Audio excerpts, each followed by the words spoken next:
In this example, Fernandes drives down the wing against Wolves. Juan Mata makes a run in front of him. Many players would have attempted to feed the Spaniard in, but Fernandes has the composure to recognise that his teammate is being well marked. Instead, he opts to slow down and switch the play to Pereira.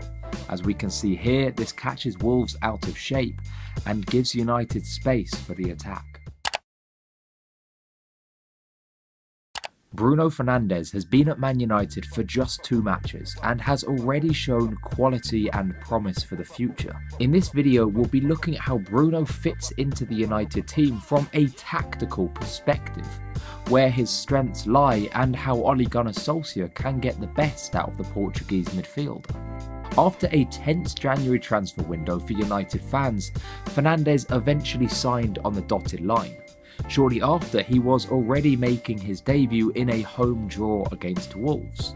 With Wolves playing a deep line, conceding 64% possession, this was a perfect match to see whether Bruno can provide that creative spark in midfield. In the first half, Solskjaer lined up Fernandes in the number 10 role, the creative attacking midfielder who sits just behind the striker, as we can see here. In the second half, however, Ole switched things up and dropped the Portuguese midfielder into a deeper role, playing him alongside Fred. As we can see from the average positions of the players over the 90 minutes, Pereira, Mata, Martial and Dan James all played in a higher position. This decision to drop Fernandes deeper is the first tactical talking point, which also caught many fans by surprise. So why did Solskjaer do it? With injuries to Pogba and McTominay, United lack deep-lying midfielders with strong passing abilities. As a result, Fernandes found himself frequently dropping deeper as the first half went on to get onto the ball and drive United forward. Solskjaer's tactical change allowed United to build from deeper, with Fernandes the best passer of the ball in the team. However, there is a clear downside. Fernandes is excellent at quick 1-2s in tight spaces higher up the pitch and is lethal in front of goal. Playing a deeper role, he wasn't as frequently in attacking positions, and so his best qualities weren't on show. Let's compare this with the more recent Chelsea match. Here we can see that Fernandes was the 3rd highest player up the pitch, compared with 5th against Wolves. Again, he started the match in the number 10 role. This time, however, he remained there for the entire 90 minutes. While 2 matches is not enough time to make conclusions, it is interesting to analyse Fernandes' role against Wolves and Chelsea because they represent 2 distinct types of opposition.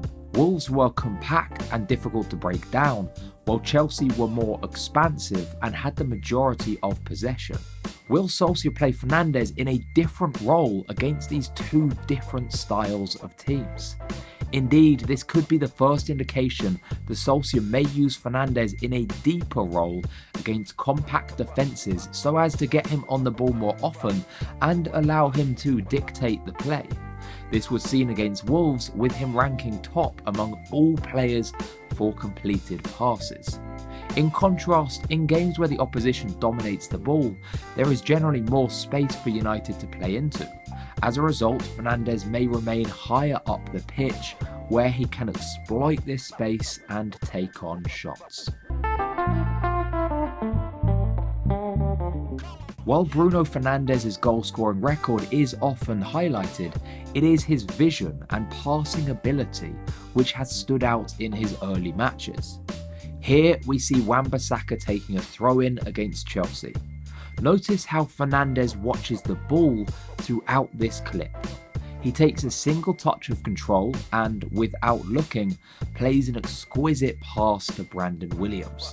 Williams is able to drive down the wing into acres of space. Fernandes was able to play the no-look pass because he already had an image of where the space on the pitch was before the ball arrived at his feet. This is a rare skill that very few players possess. In this example, Fernandes drives down the wing against Wolves. Juan Mata makes a run in front of him. Many players would have attempted to feed the Spaniard in, but Fernandes has the composure to recognise that his teammate is being well marked. Instead, he opts to slow down and switch the play to Pereira. As we can see here, this catches Wolves out of shape and gives United space for the attack.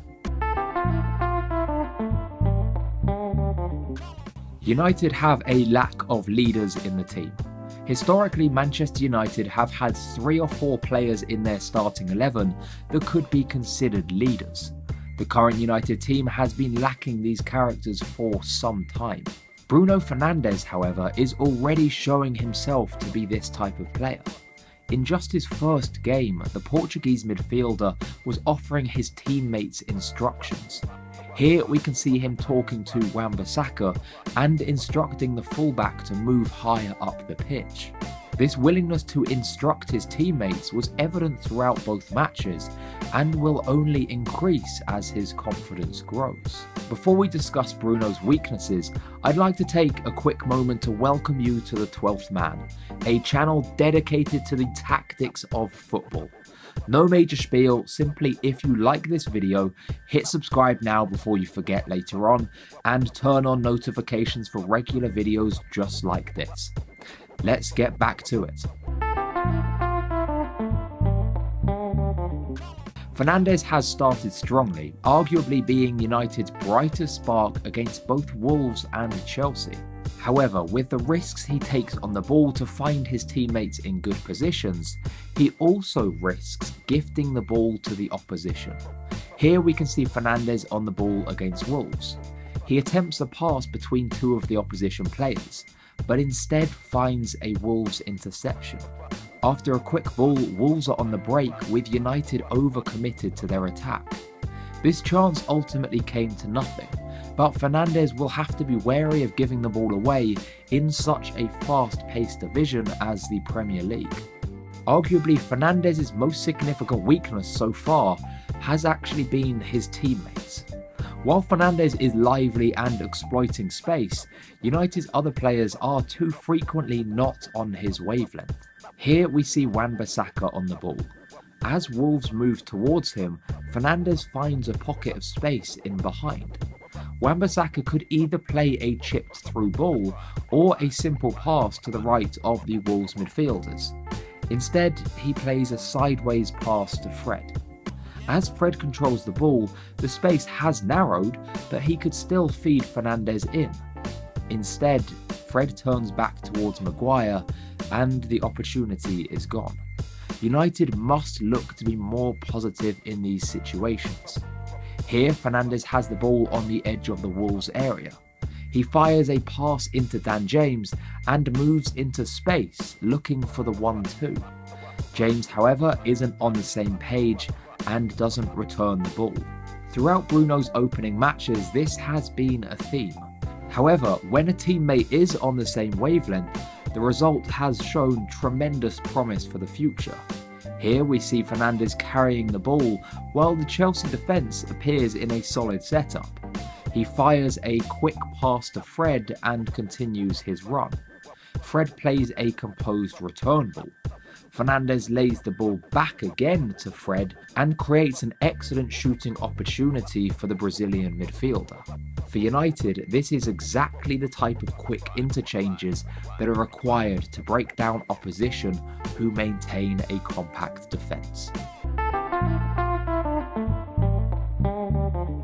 Against Chelsea, Fernandes proved his worth over free kicks. In this example, he was positioned in a remarkably tight angle on the corner of the box. Catching the goalkeeper off guard, he curled an effort round the wall. The ball ultimately struck the post, denying Fernandes his first United goal, but his threat from this position is clear. Less than 2 minutes later, he was lining up another set piece, this time from a corner. With an excellent delivery, he found Harry Maguire near the back post, who guided the ball home for United's second of the night. It is already clear that Fernandes will be in the mix for corners and free kicks. At Sporting Lisbon, he was also the first choice penalty taker. using a similar technique to Jorginho's skip penalties to fool the goalkeeper and consistently find the back of the net. With United's struggles from the penalty spot this year, it is likely that the Portuguese midfielder may knock Rashford off at the number 1 spot. Overall, it is clear to see that Fernandes is capable of bringing the creative spark that United have sorely lacked for some time if he is able to continue his impressive start. However, with it being so early in his time at United, cautiously optimistic may be the right way to describe Manchester United fans. I will be revisiting Bruno Fernandes' development with a future video once he has had more time to settle into the team. So if you've enjoyed this, make sure to subscribe now so you don't miss the next video about the Portuguese midfielder. Thank you for watching and make sure to check out other videos on the screen now.